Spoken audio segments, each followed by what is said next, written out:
नमस्कार दोस्तों,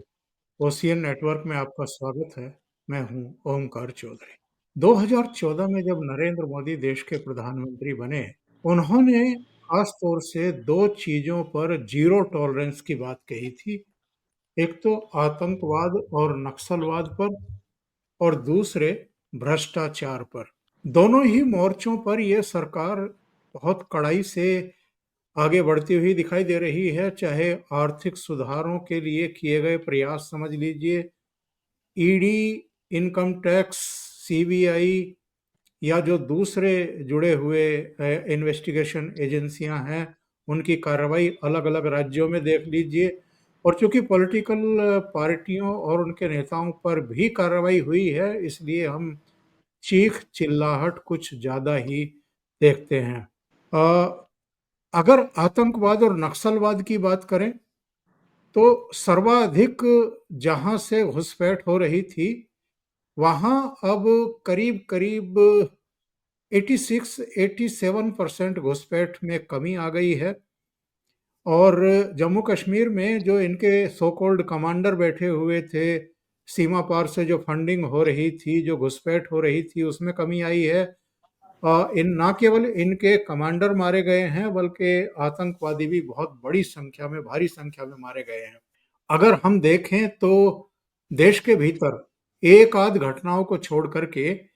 2014 के बाद कोई बड़ी आतंकवादी घटना हुई नहीं है। तो ये क्या बताता है? इधर नक्सलवाद की भी डेडलाइन जो है वो आ गई है। और अमित शाह ने ये कहा है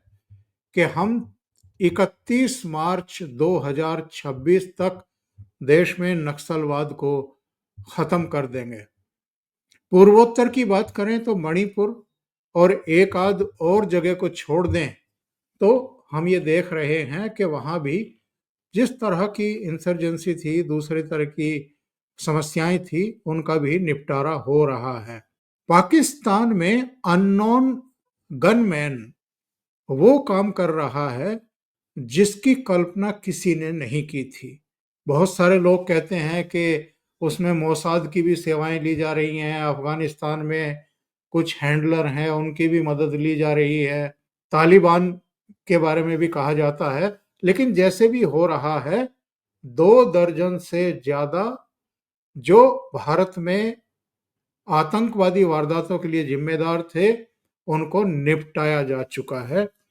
और एक बार तो हाफिज सईद भी मरते मरते बचा है। और अभी तहव्वुर राणा को अगर अमेरिका से प्रत्यर्पण करके लाया गया है, तो ये कोई छोटी मोटी घटना बिल्कुल भी नहीं है। मेरे साथ आज काफी समय बाद जुड़ रहे हैं धीरेन्द्र पुंडीर जी। तो धीरेन्द्र जी को जोड़ लेते हैं और फिर इस विषय पर उनसे चर्चा को आगे बढ़ाते हैं। धीरेन्द्र जी, बहुत स्वागत है आपका। नमस्कार। सर सभी को, आपको, दर्शकों को बहुत बहुत स्वागत है और सबका धन्यवाद। बहुत लोग आपको बीच में याद करते रहे, मैसेज भेजते रहे, अल्टीमेटली हम लोग जुड़ रहे हैं। तो धीरेन्द्र जी, जी। मैं आपसे जानना चाहता हूं कि जो 2014 में मोदी सरकार का जीरो टॉलरेंस था 2 चीजों पर, एक आतंकवाद नक्सलवाद पर और दूसरा भ्रष्टाचार पर, इस दिशा में ये सरकार कितना बढ़ती हुई दिखाई दे रही है? और दूसरे, ठीक है, जम्मू कश्मीर में हम देख रहे हैं कि आतंकवाद समाप्त प्राय है, अंतिम अवस्था में पहुंच रहा है। नक्सलवाद का भी यही हाल है। कितनी बड़ी चुनौती थी ये, जिसके मोर्चे पर सरकार को कामयाबी होते हुए मिल रही है? देखिए, मैं चूंकि दोनों ही स्थिति से जुड़ रहा, दोनों को कवर किया मैंने लंबे समय से, मतलब टेररिज्म का 2001 से ही हम लोग अलग अलग जगह पर बाकायदा, चूंकि टेररिज्म कवर करने के लिए, और बाद में लाल, जो जिसको लाल आतंक कहा जाता था, उसके लिए भी अलग अलग जगह, चाहे वो छत्तीसगढ़ हो, बीजापुर हो, सुकमा हो, तमाम जगह पर कूद गए। तो एक चीज तो जो देखने में आपको सीधे तौर पर आ रही है, जिसके बारे में जो कोई भी आदमी जिसका कि इस फील्ड से बहुत राबता भी नहीं हो, इस फील्ड को रिपोर्टिंग भी नहीं कर रहा हो, तब भी वो देख रहा है कि बहुत दिनों से आतंक की किसी भी बड़ी घटना से इस देश का साबका नहीं हुआ। कश्मीर में एक जो घटनाएं हैं, वो भागते हुए आतंकियों की लगातार छोड़ती हुई जगह के इस तरह के हमले जरूर हैं जो इक्का दुक्का उनके सीधे जो इन्फिल्ट्रेशन है उसको करने की कोशिश है। लेकिन ओवरऑल अगर आप कश्मीर की तरफ भी देखते हैं तो 90% से ज्यादा वहां शांति स्थापित हो चुकी है। और ये किसी भी सरकार के लिए और किसी भी देश के लिए सबसे बड़ी चुनौती होती है आतंकवाद की, जो आज के समय की सबसे बड़ी जो कानून व्यवस्था की दिक्कत है, और किसी भी देश का किस तरह का निजाम है वो उससे भी तय होता है। तो इस सरकार को जो, अगर हम आतंकवाद पर बात करते हैं, क्योंकि हम जिस वक्त बात कर रहे हैं उस वक्त तहव्वुर राणा हिंदुस्तान की एजेंसीज के सवालों के जवाब दे रहा होगा और उन कड़ियों को खोल रहा है जिनसे ये पता चले कि आखिर और क्या प्लान था। क्योंकि तहव्वुर राणा जो है एक लोगों की नजर में जरूर वो बी श्रेणी में दिखेगा, क्योंकि जब अमेरिका में केस चला था हेडली पर और तहव्वुर राणा पर, तो उस दौरान उसको ए के तौर पर रखा गया था। ए माना गया था उसको कि वो एक श्रेणी में है, मतलब एक बोला गया था। लेकिन उसके साथ साथ जहां हेडली हमको नहीं मिला, दाऊद गिलान, वहां उसको जरूर हमारे हाथ आया है। तो मुझे लगता है कि बहुत बड़ी सरकार की कामयाबी रही है जो इसको लाने में। तो एक कामयाबी हुई क्योंकि इसके बहुत सारे मैसेज होते हैं ओंकार सर, अगर हम इसको देखें कि आप यहाँ ग्राउंड पर उनकी चुनौती को पूरी तरह नेस्तनाबूद करने में कामयाब हुए। अगर मैं योगी जी की विधानसभा के शब्दों का इस्तेमाल करूं तो मिट्टी में मिला दिया उन्होंने आतंक को। लेकिन आतंक एक निरंतर चलती हुई प्रक्रिया जिसमें आपको हर वक्त सावधान रहना है, आपको 100 प्रयास विफल करने होते हैं, उनको सिर्फ एक सफल करना होता है। तो वो इसके बावजूद, चूंकि ये कहानी मैं इसलिए बार बार दर्शकों को कह रहा हूं कि उनको ये मालूम नहीं है कि कितने ऑपरेशन अबॉर्ट किए हैं, उनकी कितनी तैयारियों को विफल किया गया है, उनको किस तरह पकड़ा गया है। आप आईएसआईएस के खतरे से जूझ रहे हैं। आप इस समय आईएसकेपी का जो इंडियन मुजाहिदीन के जो इंडियन जो आईएसआईएस के जो इंडियन सब कॉन्टिनेंट के लिए तैयार किए गए दस्ते हैं उनको विफल कर रहे हैं। और एनआईए इस देश में बहुत बड़ी कामयाब एजेंसी के तौर पर स्टेब्लिश है, इसके पीछे सरकार का हाथ है। जब हम लोग उसकी बात करते हैं तो थोड़ा सा ओंकार सर पीछे की तरफ जाएंगे, क्योंकि 2005 के बाद से हम लोग देख रहे थे कि अलग हालत ये हो गई थी कि हर 2 महीने में, चूंकि हम लोग, मैं इन्वेस्टिगेशन में था और जब आज तक में मैं ये सब देखते थे तो मैं टेररिज्म भी कवर करता, तो हम लोगों के मेल पे बाकायदा पहले आने लगा था। पहले ये साल में आता था, फिर 6 महीने होने लगा, फिर 6 महीने बाद 2 महीने, यानी ये हालत हो गई थी कि आतंक अगले 2 महीने में या फिर अगले महीने में तारीखें तय हो गई थी, 13 तारीख 26 तारीख, इस तरह से हम लोगों को ये लगने लगा था कि अब कभी भी वो कहीं भी और किसी भी स्थिति में विस्फोट कर सकते हैं। और उसके बाद जो है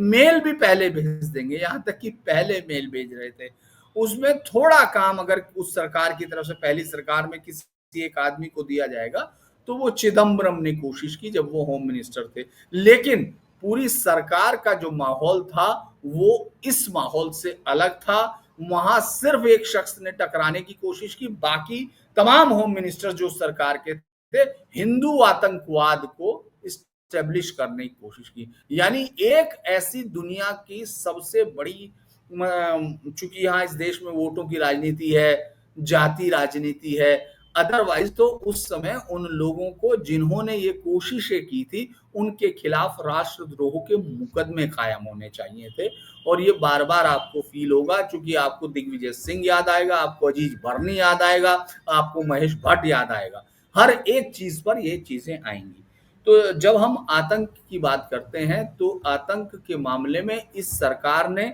साउथर्न जो राज्यों से एक पूरा का पूरा जो भटकल भाइयों का शुरू हुआ था, रियाज भटकल और उनके साथ, उसके बाद फिर मुंबई जब वो इधर की तरफ आते हैं सह्याद्री साइड में, तो उन्होंने पूरा का पूरा महाराष्ट्र में आपने देखा होगा अलग अलग जगह, फिर दिल्ली राजस्थान और उत्तर प्रदेश, इन सब को उन्होंने बहुत तरीके से कैप्चर किया था, ब्रीडिंग ग्राउंड बना लिया था और इस सरकार ने पूरी तरह खत्म किया इस टेररिज्म को, जो इस्लामिक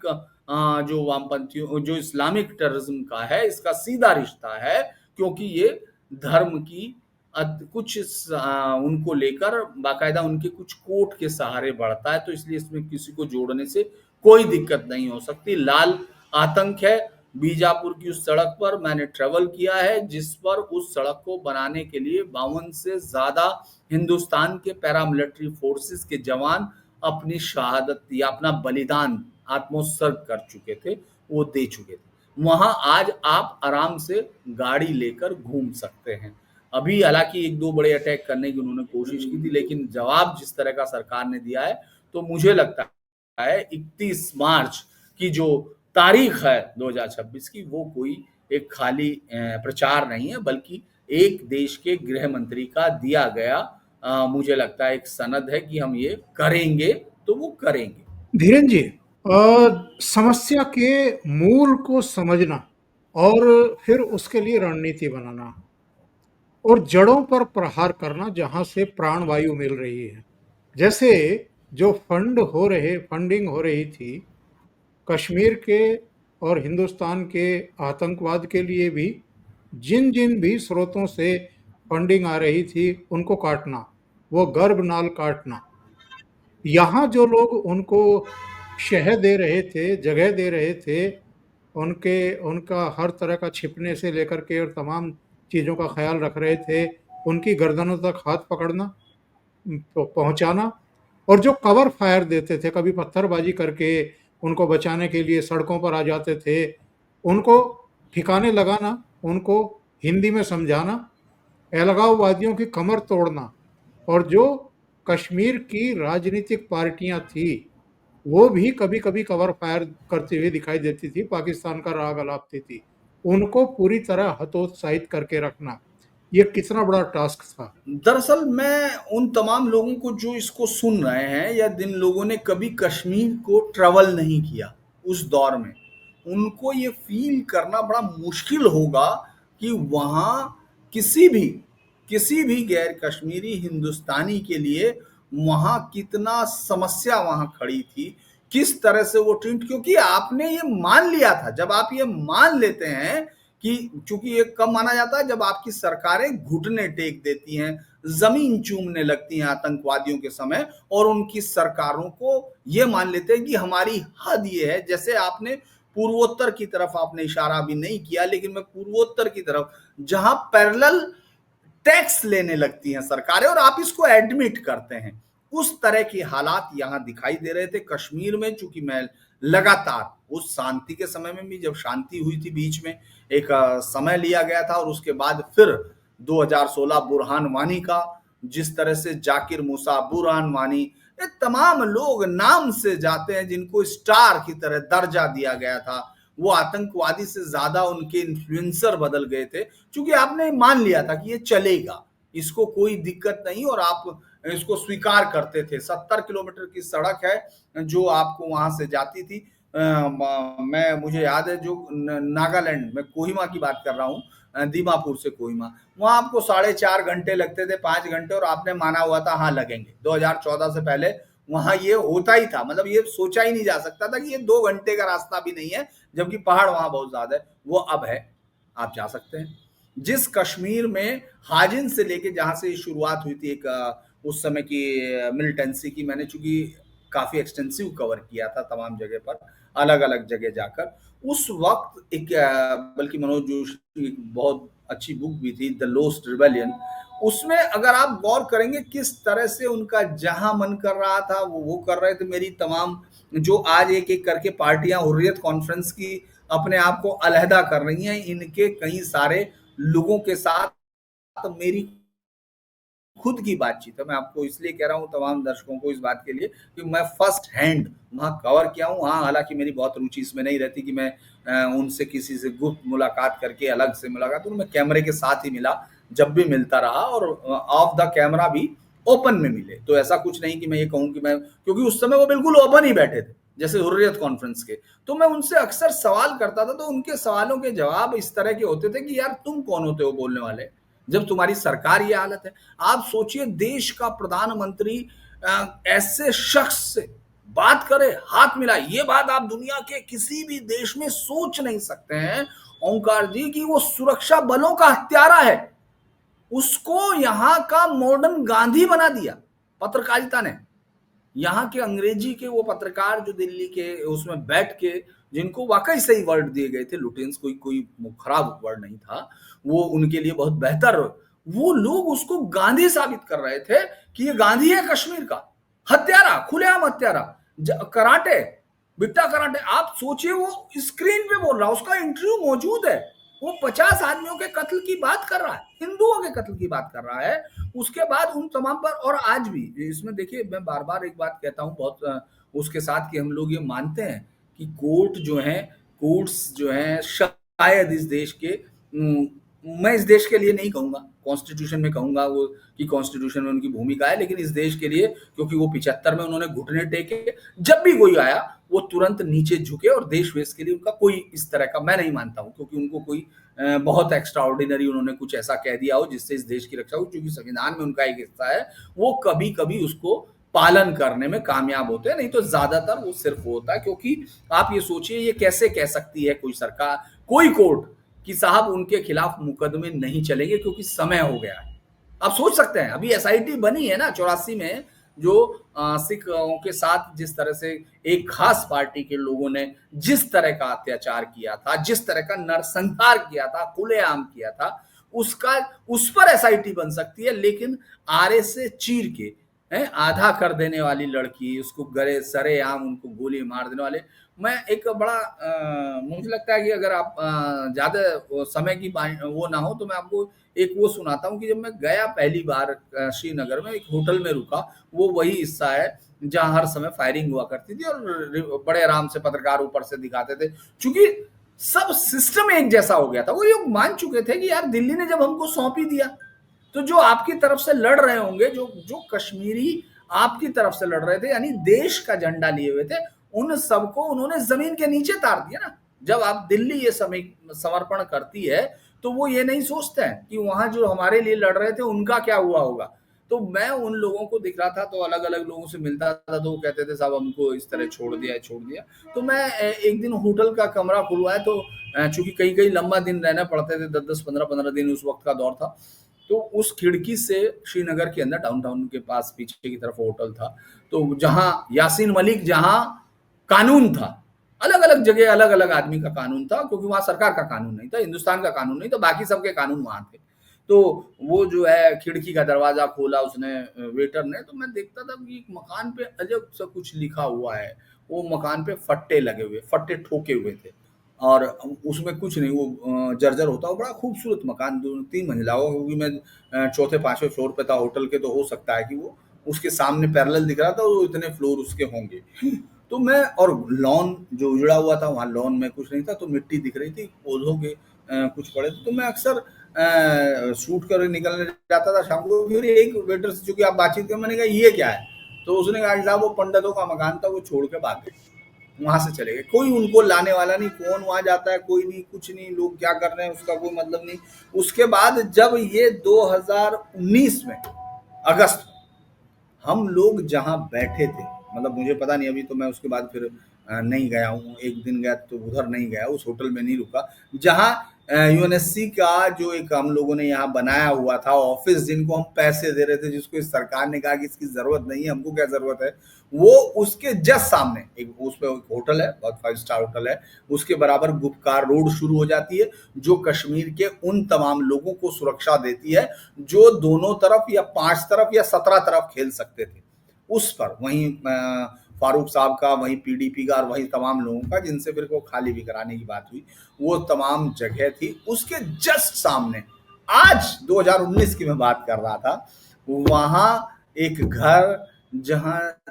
पूरा का पूरी बड़ी कोठी, पूरा लॉन के साथ, उसके घर के अंदर से कहीं जरा सी रोशनी दिखती थी। अब वो कौन आदमी था, कोई नौकर था या क्या था, क्योंकि वो पंडितों के थे, वो तमाम जगह, यानी एक पूरी आबादी को आपने उनको पूरी तरह से छोड़ दिया, उनको खत्म करने के लिए, उनको मरने के लिए। अगर वो बाहर भाग आए तो उनका कोई, क्यों ये क्या कर रहा था, ये वो सरकारें कर रही थी, वो सरकार जो दिल्ली में बैठती थी, जिसके अंदर ये रिट नहीं थी, क्योंकि देखिए सरकारें, कानून तो आपकी बाजू में दम होता है तो सरकारें चलती हैं, नहीं तो नहीं चलती हैं। आपको उसके लिए और ये बात जो यहाँ बहुत रात दिन अमेरिका के भाषण गाने वाले लोग मिलते हैं ना, ओंकार सर, उन्होंने 1865 में ये तय किया था कि अमेरिका क्या होगा, और इसके लिए उन्होंने 1/7 अपनी आबादी खोई थी अपने फैसले के लिए। आपके यहाँ हिंदुस्तान एक सराय से ज्यादा कुछ ना हो, इसके लिए आपने वोट की लगातार, है ना, क्योंकि जातियां हैं, क्योंकि वो है। तो कश्मीर के अंदर इतने बुरे हालात थे, जैसे मैं हुर्रियत कॉन्फ्रेंस के अलग अलग सिक्कों से उनसे मिला, जो इनके लोग थे, वहां तक के जर्नलिस्टों से मेरे बहुत अच्छे दोस्त, हम लोग अलग अलग एक कंपनी में काम करते हैं, एक चैनल में काम करते हैं, वहां के लोगों, तो उन सबको ये था कि यहाँ इंडिया का क्या है, इंडिया क्या लगे, वो पैसा ले रहे हैं, सारी चीजें ले रहे हैं, सारी सुविधाएं ले रहे हैं। और ये बात उन्होंने बार बार कही, सिर्फ दिल्ली में बैठे हुए पत्रकारों ने, लोगों ने नहीं सुनी, जो वो कह रहे थे कि यहाँ समस्या बेरोजगारी नहीं भाई, यहाँ पैसा समस्या नहीं, क्योंकि मैंने कहा यार तुम्हारे यहाँ तो मेरे यूपी से बेहतर सड़कें हैं, तुम्हारे यहाँ तो सब चीजें हैं, मेरे यहाँ तो गांव गांव में सड़क, तो वहां तो, लेकिन उनकी तरफ से कोई, उन्होंने कहा कि नहीं ये समस्या ही नहीं, क्योंकि आपने एक खास ताकत एलिट बनाए, क्रिएट किए, ताकि हजारों करोड़ के फंड कहाँ चले जाएं, और एक उसके तुष्टिकरण के नाम पे आपको बाकी रेस्ट ऑफ इंडिया में वोट मिलते रहे। वहाँ मुझे याद है नईम खान के घर में बैठा था, तो उन्होंने कहना शुरू किया कि ये है, तो मैंने कहा कि भाई देखो ऐसा है, हम लोग तो ये चाहते हैं कि जिस दिन, मैंने कहा कि आपको नेताओं की शह मिल रही है, और चूंकि बाकी देश अभी देख नहीं रहा है इस तरफ, ये मेरी बातें लगभग 2012-13 की थी, तो मैंने कहा क्योंकि देश नहीं देख रहा है, जिस दिन इस देश की यूनिवर्सिटीज में जो बाहर है कश्मीर के, हजारों युवाओं की भीड़ निकलेगी और वो चिल्लाएगी कश्मीर हमारा है, हमने कहा यहाँ से फायरिंग करके आपको 2 घंटे बाद हवाई जहाज बन जाएगी, कोई रोक नहीं पाएगा। हमने कहा आप समझते नहीं, उन्होंने सही कहा कि हमारे बच्चे मरना जानते हैं, तो हमने कहा कि हमारी माएँ अपने बच्चों को यहाँ भेजती हैं ताकि वो इस जमीन को बचाए रखें जो हमको पुरखों से मिली है, आपसे नहीं मिली। तो ये मैं कह रहा हूँ कि वहां की स्थिति आप कश्मीर की अगर करें, बहुत खराब स्थिति थी, जिसको इस सरकार ने, आज रात को आप घूमते हुए दिखते हैं, लाल चौक पे आप घूम रहे हैं ना, तिरंगा घूम आज रहे हैं तो ना, तिरंगा आज दिख तो रहा बाजी है, शाम को आज तो बाजी ही पलट गई है पूरी तरीके से। अब तो उनको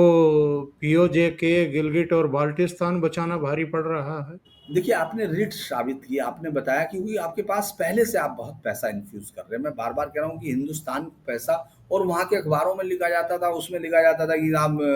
इंडिया प्लंडरिंग, मतलब ये शब्द मैं कई बार पूछता था भाई क्या प्लंडर आपसे किया जा रहा, आपके सेव आपसे ज्यादा उससे खरीदे जा रहे हैं, बाकी की फसलें सड़ती हैं, आपके यहाँ हर चीज की कोशिश की जा रही है, मौसम के, और यहाँ तक कि आपने, मैं ये कहूँ कि अगर कोई इस पर बात कर रहा है टेररिज्म पर, और आप सब लोग, तो जिस तरह से वहाँ की राज्य की सरकारों ने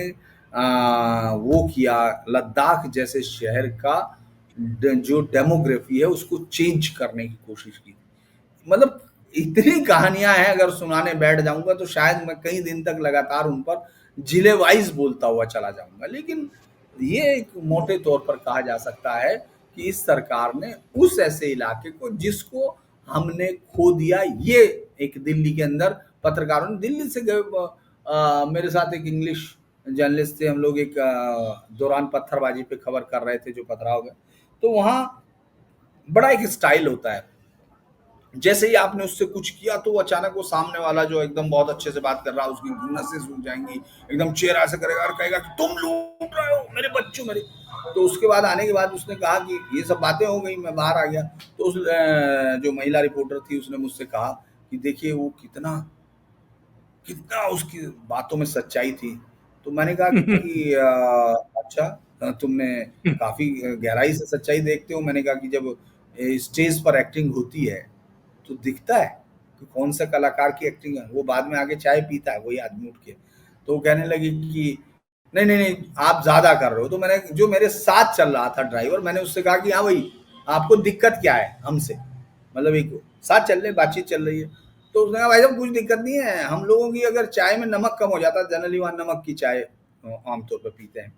तो उन्होंने कहा कि जब हमारी चाय में नमक कम हो जाता है तो हम कप रखते हैं, घर के बाहर निकलते हैं, हिंदुस्तान मुर्दाबाद, गो बैक हिंदुस्तान के नारे लगाते हैं, 5 आदमी और साथ में लगाते हैं, फिर वापस आके चाय पी लेते हैं, तो ठीक लगने लगती है। तो मैंने सुन लिया, ये दरअसल एक नैरेटिव हम्म। क्रिएट किए गए थे चूंकि सरकारें और उनको नक्सलवाद धीरेन्द्र जी कितनी बड़ी चुनौती थी, जिसको लगभग जिसकी कमर तोड़ दी गई है अभी। नक्सलवाद आपको याद होगा कितने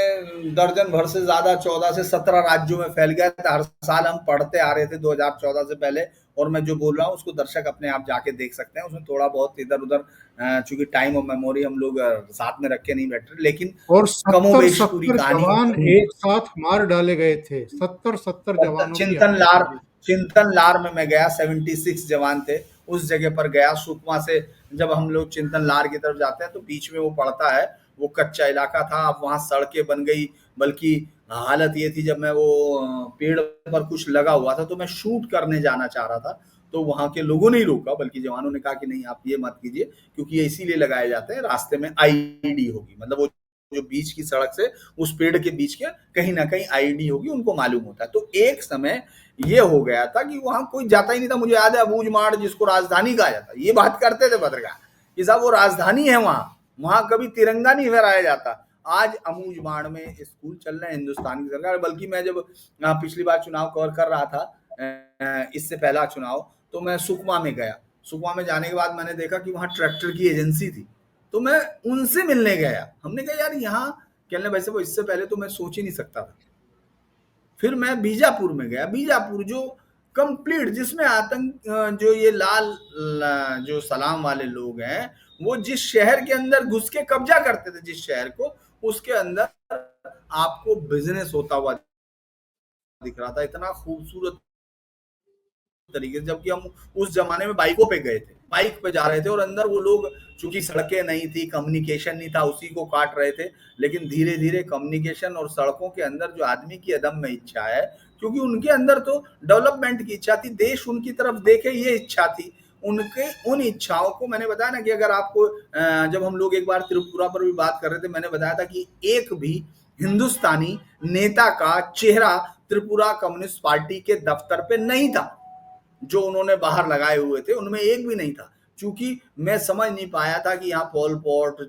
ये हो चिन्मी, या आपका माओ, या लेलिन, या स्टालिन, ये कब आके चले गए जो त्रिपुरा के लोगों की भलाई के लिए। तो सेम आप बीजापुर जाइए, जो सबसे ज्यादा अफेक्टेड एरिया था, हम लोग माँ दंतेश्वरी के सुबह मिलने के बाद, वहां बीजापुर में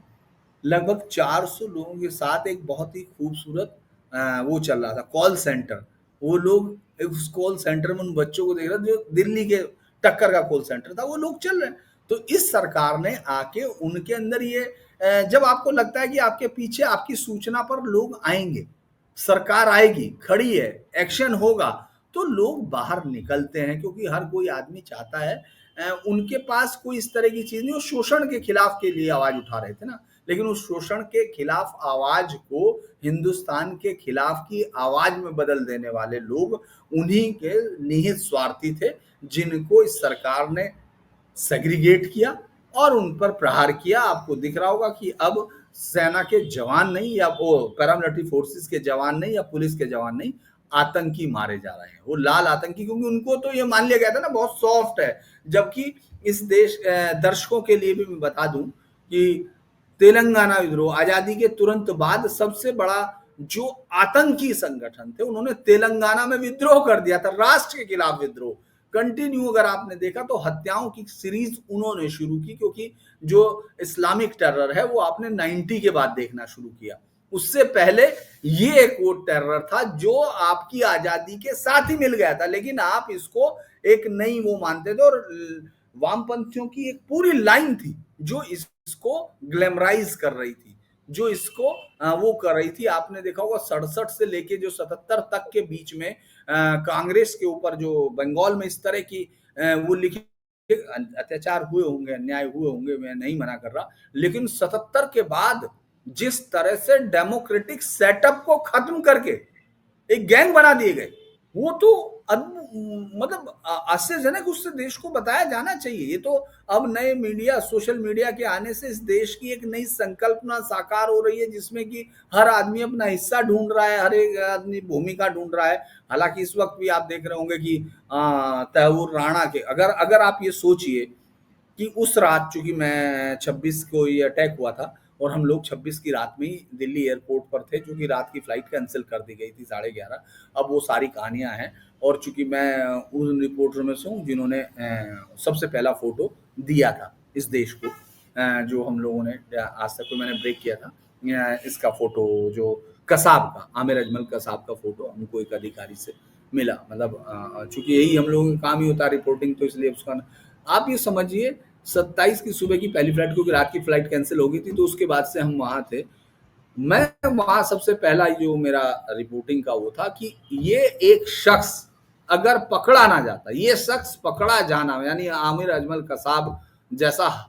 कसाई अगर पकड़ा नहीं जाता, तो ये हिंदुस्तान की सबसे बड़ी हार थी। इसीलिए तुकाराम ओम्बले के बलिदान को सबसे बड़ा बलिदानों में गिना जाता है, चूंकि उसने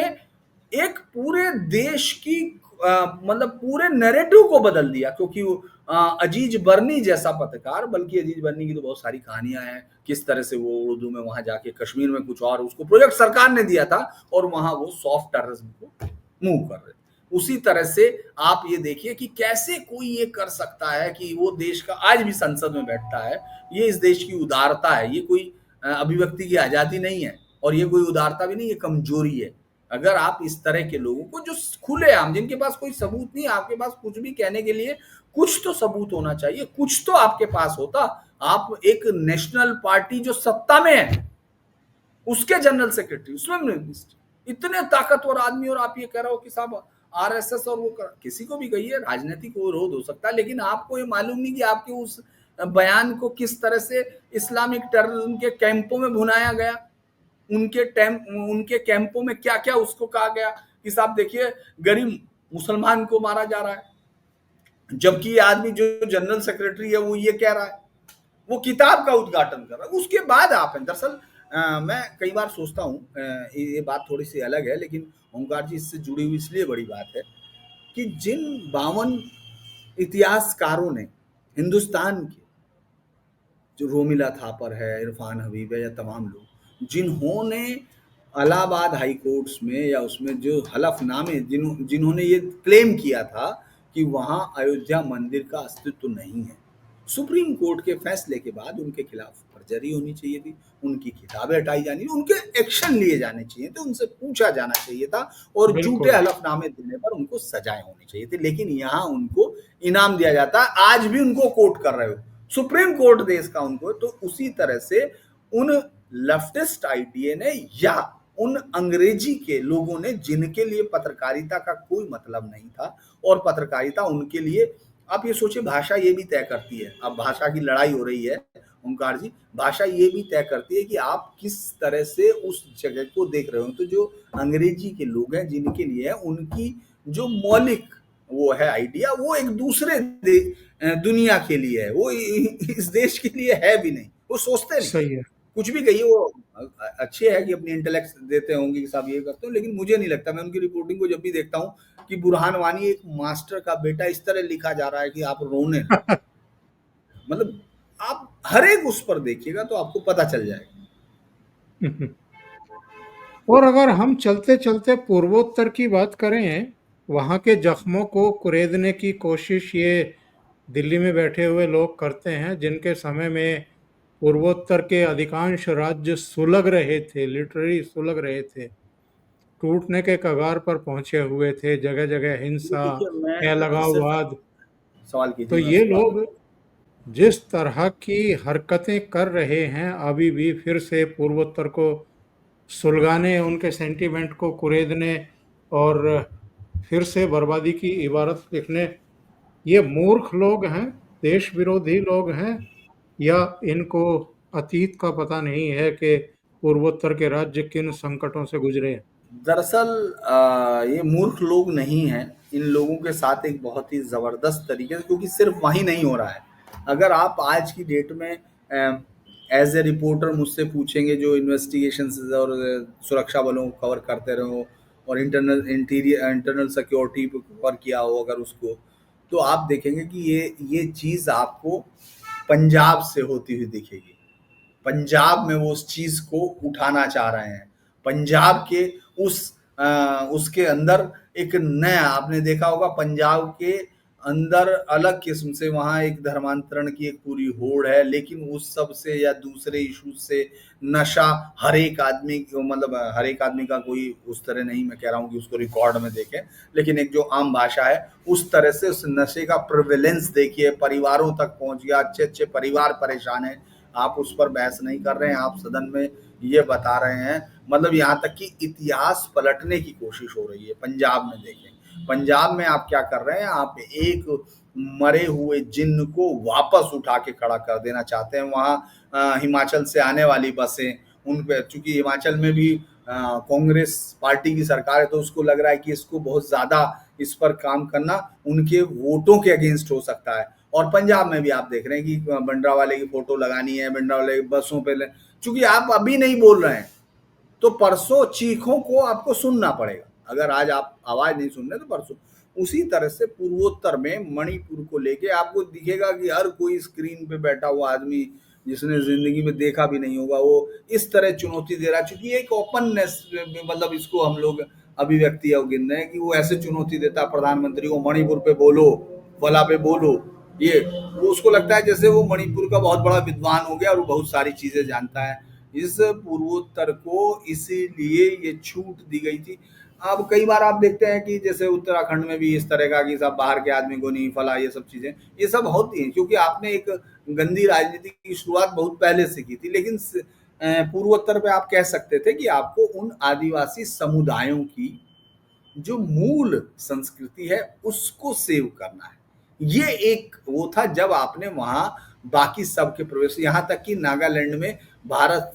साधु समाज या किसी का एक वो अखबार की कटिंग वगैरह बताती है, फिर बाद में मैंने उसको पढ़ा, उसका नाम अभी मेरे जहन से है, जिसको नेहरू जी ने खास तौर से वहां जिसको भेजा गया था यहाँ धर्मांतरण के लिए, उसको आदिवासियों के सुधार, उनके सुधार के लिए बोला गया। और उसने ये कहा कि यहाँ हिंदू साधु रुक नहीं पाएंगे, हिंदू कोई रुक नहीं पाएगा, साधु नहीं रुकेगा। इतना जबरदस्त तरीके से हुआ। तो वहां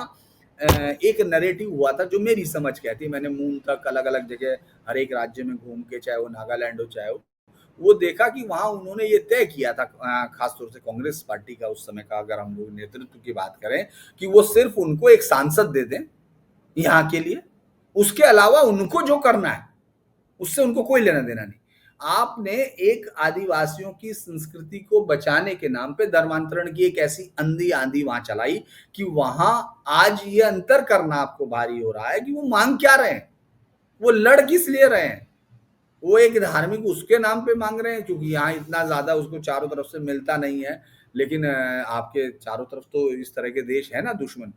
जो आपकी उनको मदद कर सकते हैं अगर आपका इशारा होता है। तो वही कोशिश आप मणिपुर में होते हुए देख रहे हैं, क्योंकि मणिपुर एक ऐसा मसला है जिसमें अगर आप चाहें तो आप प्रधानमंत्री से मिल सकते हैं या एक ब्रीफिंग चाह सकते हैं, होम मिनिस्टर वो नहीं मना कर, इस तरह के मामलों में ब्रीफिंग मना नहीं होती। लेकिन हर सड़क चलता हुआ एक माइक उठाता है, एक कैमरा उठाता है और उसके बाद मणिपुर पे जवाब नहीं देते, मणिपुर पे बोलो, ये बोलो। उनको ये मालूम नहीं है कि वो सिर्फ धार्मिक लड़ाई नहीं वहाँ हो रही है, वो कोई मैते या ईसाई नहीं लड़ रहे हैं, वहाँ दो इस तरह के ग्रुप लड़ रहे हैं जिनके अंदर सदियों से इस तरह की लड़ाइयों का इतिहास है। वो भले ही धार्मिक तौर पर हिंदू और ईसाई दिख रहे हैं, और वहाँ चूंकि सीमा पार से किसको मदद मिल सकती है ये भी आपको सोचना पड़ेगा, उनका पुराना इतिहास क्या है ये भी देखना पड़ेगा। उसको नहीं देखना है, सिर्फ बताना है। बिल्कुल सही कह रहे हैं आप। वहाँ की सेंसिटिविटी जो है ये समझने की कोशिश नहीं हो रही है। बहुत बहुत धन्यवाद धीरेन्द्र जी, आप जुड़े, इतना समय निकाला और काफ़ी समय बाद जुड़ पाए। तो ओशियन नेटवर्क की तरफ से, दर्शकों की तरफ से भी आपको बहुत बहुत धन्यवाद, बहुत आभार आपका, और ये सिलसिला चलता रहेगा। Thank you so much. जी सर, नमस्कार, और तमाम दर्शकों को भी बहुत बहुत धन्यवाद।